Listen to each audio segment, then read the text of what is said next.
안녕하세요. 100세 시대 건강한 삶을 위해 건강 정보를 쉽고 정확하게 알려드리는 건강하우스입니다.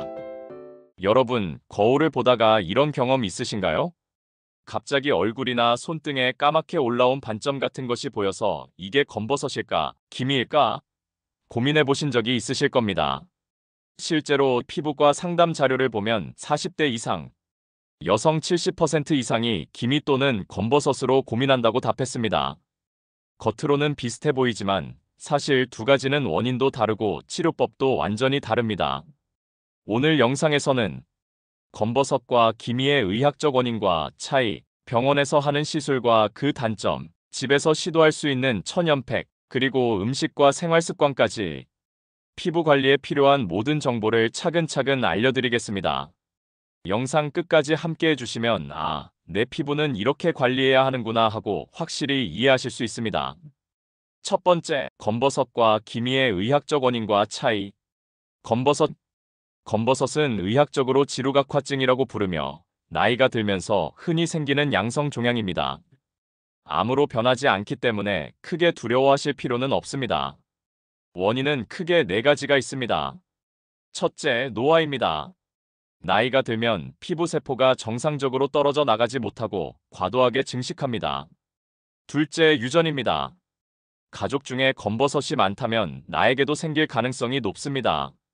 셋째, 자외선입니다. 햇빛은 피부세포 DNA를 손상시켜 증식을 촉진합니다. 넷째, 호르몬 변화도 일부 영향을 미칩니다. 겉모습은 약간 볼록하고 표면이 거칠며 갈색에서 검은색까지 다양하게 나타납니다.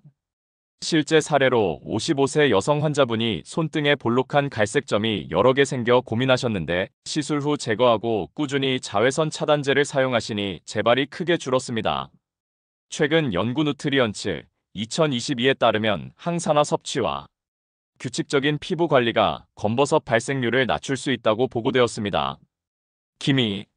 기미는 멜라닌 색소가 과도하게 생성되어 나타나는 색소 질환입니다. 원인은 크게 네 가지로 설명할 수 있습니다. 첫째, 자외선입니다. UVA와 UVB 모두 멜라닌 합성을 촉진합니다. 둘째, 호르몬 변화입니다. 임신, 피임약 복용, 갑상선 질환 등에서 흔히 나타납니다. 셋째, 유전적 요인입니다. 가족력이 있으면 발생 위험이 높습니다. 넷째, 피부 자극 후 색소 침착입니다. 여드름이나 피부 시술 후에도 잘 생깁니다. 겉모습은 평평하며 갈색 또는 회갈색 반점 형태이고 특히 광대, 이마, 윗입술에 잘 생깁니다. 여성분들에게 더 흔히 나타납니다. 실제 사례로 32세 여성 환자분이 임신 후 얼굴 광대에 갈색 반점이 생겼는데 생활습관 교정과 레이저 치료를 병행하니 6개월 만에 눈에 띄게 개선되었습니다. 최근 리뷰 프런티즈 인 메더선 2021에서는 자외선 차단과 항산화 관리가 기미 예방과 개선에 핵심 역할을 한다고 보고하고 있습니다. 차이 정리하자면 검버섯은 피부 세포가 과도하게 증식하는 것이 원인이고 기미는 멜라닌 색소가 과다하게 쌓이는 것이 원인입니다. 검버섯은 볼록하게 올라오고 기미는 평평하게 퍼져 있습니다. 또한 검버섯은 중년 이후에 많고 기미는 20대에서 40대 여성에서 흔히 발생합니다. 즉, 겉으로 비슷해 보여도 원인과 치료가 완전히 다릅니다. 두 번째, 병원 시술. 검버섯 치료. 검버섯은 병변을 직접 제거하는 치료가 필요합니다. 냉동 치료는 액화질소로 얼려서 제거합니다. 간단하지만 색소 침착이 남을 수 있습니다. 전기 소작술은 고주파 전류로 태워 없앱니다. 효과적이지만 통증과 흉터 가능성이 있습니다. COERYAG 레이저는 가장 흔히 사용되는 방법입니다. 병변만 정밀하게 제거하며 2020년 연구에서도 안전성과 효과가 입증되었습니다. 기미 치료.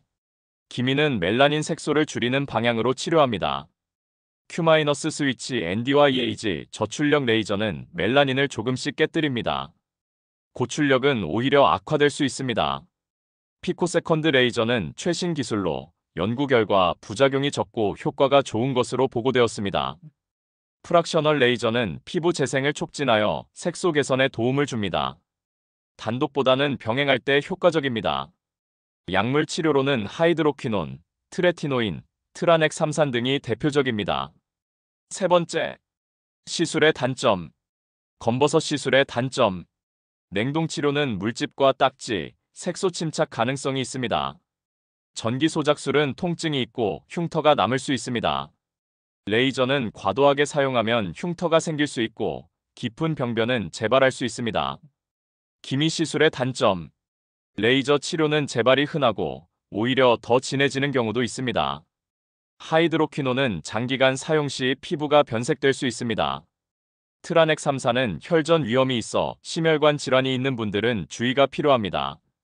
즉, 시술은 분명히 도움이 되지만 단점과 재발 가능성을 반드시 고려해야 합니다. 네 번째, 천연팩. 기미에 도움되는 팩. 알로에 팩은 멜라닌 합성을 억제합니다. 녹차 팩은 항산화 성분인 EGCG가 도움을 줍니다. 감초 팩은 글라브리딘 성분이 멜라닌 생성을 억제합니다. 꾸로트밀 팩은 피부를 진정시키고 보습을 도와줍니다. 검버섯 보조관리용 팩.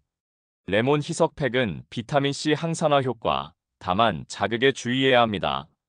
강황 팩은 커큐민의 항염항산화 작용. 쌀뜨물 팩은 피트산이 각질 제거와 미백에 도움을 줍니다. 들기름 팩은 오메가3와 비타민 E가 풍부하여 보습과 항산화 효과가 있습니다. 다만 지성 피부는 주의하셔야 합니다. 천연팩은 치료가 아니라 보조적인 관리 방법이라는 점 꼭 기억하시기 바랍니다.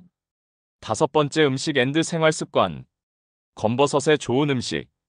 블루베리, 석류, 토마토 같은 항산화 식품, 연어, 고등어, 아마씨 등 오메가3가 풍부한 음식, 두부, 달걀, 표고버섯 같은 단백질과 비타민 D 식품이 있습니다. 기미에 좋은 음식. 비타민C가 풍부한 키위, 파프리카, 브로콜리, 폴리페놀 많은 녹차, 카카오, 적포도, 엽산 비타민 B12 풍부한 시금치, 병아리콩, 달걀이 있습니다. 생활습관. 자외선 차단제는 SPF 30 이상으로 매일 발라야 합니다. 흐린 날, 실내에서도 필요합니다. 금연절주가 피부 건강에 매우 중요합니다. 충분한 수면을 취하고 스트레스를 줄여야 합니다. 스트레스 호르몬은 기미를 악화시킵니다. 피부 자극을 줄이고 꾸준히 보습해주는 것도 필요합니다. 오늘은 검버섯과 기미 두 가지 피부 문제에 대해 원인부터 치료, 시술의 단점, 천연팩, 음식, 생활습관까지 모두 정리해드렸습니다. 핵심을 다시 말씀드리면 검버섯은 피부 세포가 과도하게 자라서 생기므로 제거 치료가 필요합니다. 기미는 멜라닌 색소가 과도하게 쌓여 생기므로 색소 억제 치료가 필요합니다.